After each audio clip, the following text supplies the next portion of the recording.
Bonjour à tous. Apocalypse chapitre 2 à partir du verset 20. C'est le Seigneur Jésus qui parle. Il dit ceci. Mais ce que j'ai contre toi, c'est que tu laisses ta femme Jézabel, qui se dit prophétesse, enseigner et séduire mes serviteurs pour qu'ils se livrent à l'impudicité et qu'ils mangent des viandes sacrifiées aux idoles. Je lui ai donné du temps afin qu'elle se repentit, et elle ne veut pas se repentir de son impudicité. Voici, je vais la jeter sur un lit et envoyer une grande tribulation à ceux qui commettent adultère avec elle, à moins qu'ils ne se répandent de leurs œuvres. Je ferai mourir de mort ses enfants, et toutes les églises connaîtront que je suis celui qui sonde les reins et les cœurs, et je vous rendrai à chacun selon vos œuvres. Amen. Bon, voici encore le message des rappels. Ce message nous concerne, parce que nous accomplissons les mêmes œuvres que Jézabel à l'église de Tyr. C'est triste de voir que le Seigneur s'adresse ainsi aux gens qui sont dans l'église. Aux gens qui sont dans l'église. Vous voyez? Les gens qui sont dans l'église mentent. Ils violent le commandement qui dit tu ne mentiras pas. Vous voyez? Tu ne mentiras pas. Mais là, on ment en se faisant passer pour les prophétesses, ou pour les prophètes, pour les pasteurs, pour les docteurs. Vous voyez? On ment. Or, dans la maison du Seigneur, on ne doit pas mentir. C'est l'église qui doit enseigner au monde à marcher dans la justice, dans la vérité. Non. C'est dans l'église où on ment. Jésus m'a dit, je parle à quelqu'un. Le mensonge. Et en plus de cela, on amène les gens à se souiller, à devenir des satanistes, à recevoir la sorcellerie par l'impudicité, par des mains impures. Dans l'église, ce n'est plus dehors.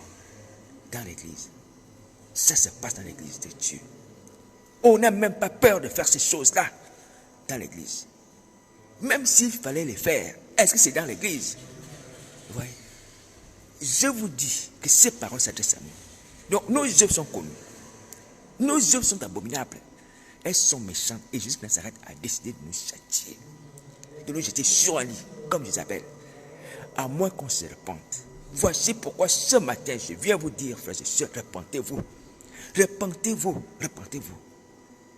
C'est intolérable. Aujourd'hui, les gens qui vont plein l'église, à cause de ces œuvres-là, pour écouter quoi? Le mensonge. Hein? Viens dans mon culte ce dimanche. Viens assister à la réunion ce dimanche. Pour écouter quoi? Le mensonge de Jézabel. Les gens qui travaillent de Jézabel, les gens qui ont l'esprit de Jézabel. Et pour recevoir quoi? Pour recevoir l'esprit d'impudicité, d'impureté, d'imposition des mains impures. Ouais. C'est ça l'invitation aux réunions de prière. Les invitations au culte. Oui. Pour s'essuyer. Je vous dis encore, la part du Seigneur, si vous ne repentez pas, vous allez sentir sa colère. Il dit aussi Isabelle, il va la jeter sur un lit. Et ceux qui ont pris ceci vont subir la correction. Ils vont être frappés des tribulations. Et toutes les églises sauront que c'est ceux qui sont les reins et les cœurs. Toutes les églises sauront cela. Ça veut dire que votre condamnation sera entendue, sera publique. Le monde saura que Jésus-Christ s'arrête en train d'exercer ce jugement sur l'église. Le monde il saura cela. Et on saura pourquoi. Et personne ne pourra vous aider. Et personne ne pourra pleurer pour vous. Et personne ne pourra regretter. Ouais. Tuer les gens avec des faux sataniques. Hein? Voler les gens. Et bien d'autres choses. Repentez-vous, repentez-vous. Sinon, ce châtiment va vous atteindre. Ce châtiment va vous atteindre. C'est ça la honte. Les églises vont savoir. Les églises sauront que Jésus Nazareth exerce ce châtiment. Le monde saura ce qui se passe dans l'église. Ils le savent déjà. Aujourd'hui, ces paroles. Repentez-vous. S'il y a besoin d'être, mon numéro de téléphone est à votre disposition. Le 07 58 48 48 71. On va prier ensemble. Mais sinon, je vous dis que ces paroles sont véritables. Elles sont véritables. Ce sont les paroles de Jésus Nazareth. Ce qui est formidable encore dans cette histoire, c'est que les 5 églises qui sont tombées, en dehors de 2 qui sont debout, parmi les 7 églises d'Asie, sont les églises du Dieu vivant. Ce sont les églises du Dieu vivant. Ce sont les églises de Dieu, comme Paul pourrait dire. Dans les églises de Dieu, il n'y a pas de discussion. Il n'y a pas de séparation à cause des affaires de voile. C'est ce qu'il dit. Nous, dans les églises de Dieu, on n'a pas de discussion sur les voiles. Mais dans les églises de sorcellerie, dans les églises de Satan, il y a des discussions sur le voile. Il y a des séparations sur le voile. Il y a des discordes sur le voile. C'est ce que Paul dit aux Corinthiens. Il n'y a pas de discussion sur le voile. Les gens ont un même esprit. On a une même pensée, on a une même opinion. Il n'y a pas un oui, il n'y a pas un amen. Il n'y a pas un oui, il n'y a pas un amen. Il n'y a pas un oui, il n'y a pas un non. Est-ce que vous entendez? Dans l'église de Dieu. Oui. Aujourd'hui encore, le diable qui s'est infiltré dans les églises de Dieu, malheureusement, ils sont transformés en églises de mort, en églises de ténèbres. Mais cependant, il y a l'espérance. Parce que Jésus de Nazareth ressuscite les morts, donne la vie aux morts. Il ressuscite les morts. Il peut redonner vie à nos âmes, à nos assemblées, à nos églises, à nos cultes, à nos réunions. Et continuer de les faire comme autrefois. C'est possible. C'est possible. Ah ouais, vous voyez, c'est un message d'encouragement. Le Seigneur Jésus ne veut pas la mort du pécheur.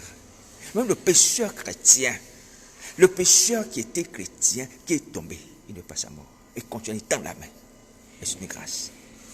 C'est une grâce. Et ça nous permet de comprendre que même lorsqu'on est dans une situation là, de servir seulement au péché, au mal, il y a l'espérance pour nous. Il y a une possibilité de retour à la vie.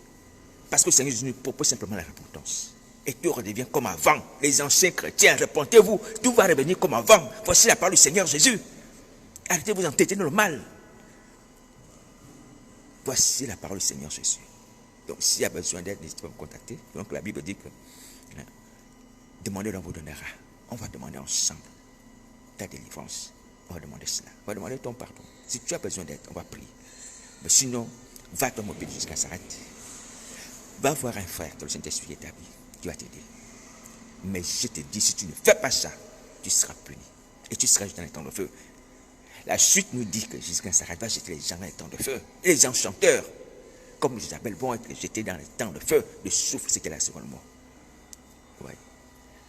Donc, pour éviter tout ceci, pasteur, apôtre, mon frère, ma soeur, repens-toi, repens-toi, repens-toi. Tu peux y arriver.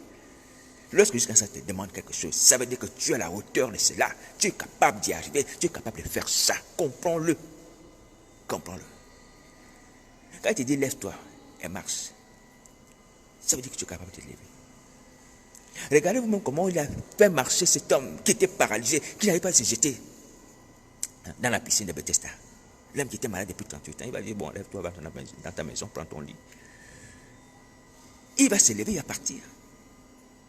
Et pourtant, il était handicapé depuis 38 ans. Il pouvait s'interroger et se dire, c'était un incrédule, mais comment cet homme peut me dire de me lever alors que moi, j'arrive même pas à me jeter dans l'eau, la piscine, depuis des années. Mais il m'a dit quand même de me lever. Il a eu foi, il s'est levé. Il ne connaissait même pas qui était Jésus. Parce que cet homme avait envie d'être sauvé. Il avait besoin d'une parole positive qui change sa vie. Il avait besoin d'aide. Lorsque Jésus lui dit lève-toi, c'est fini. Va dans ta maison. Il s'est levé. Il s'est levé. Il a cru à l'instant. Il n'a pas regardé ses membres. Il n'a pas regardé son corps. Il a cru à l'instant. Mes amis, je vous dis que ces choses vont nous accuser. Si on ne se répond pas, cette parole que vous avez là, que vous prononcez, que vous enseignez, va vous accuser. Le Seigneur Jésus a dit, ce n'est pas moi qui vous juge, c'est la parole que j'annonce.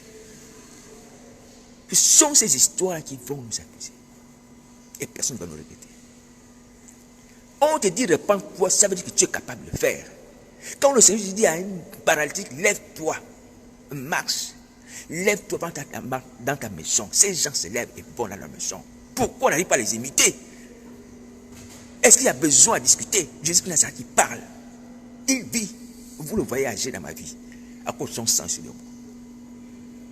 Je suis debout à cause de son sang. Je suis debout par le sang de Christ qui me donne la victoire sur le diable, qui a anéanti ses œuvres. C'est ce même Jésus qui parle dans sa parole, qui te dit simplement que tu te repens des œuvres d'Isabelle. Et tu seras délivré. Tu confesses tes péchés, tu seras purifié. Tu seras affranchi. Et tu ne seras pas jeté dans le temps de feu. Tu ne seras pas frappé de mort. Est-ce que tu m'entends? Donc voici la parole du Seigneur. Il faut agir. Bon courage. Merci.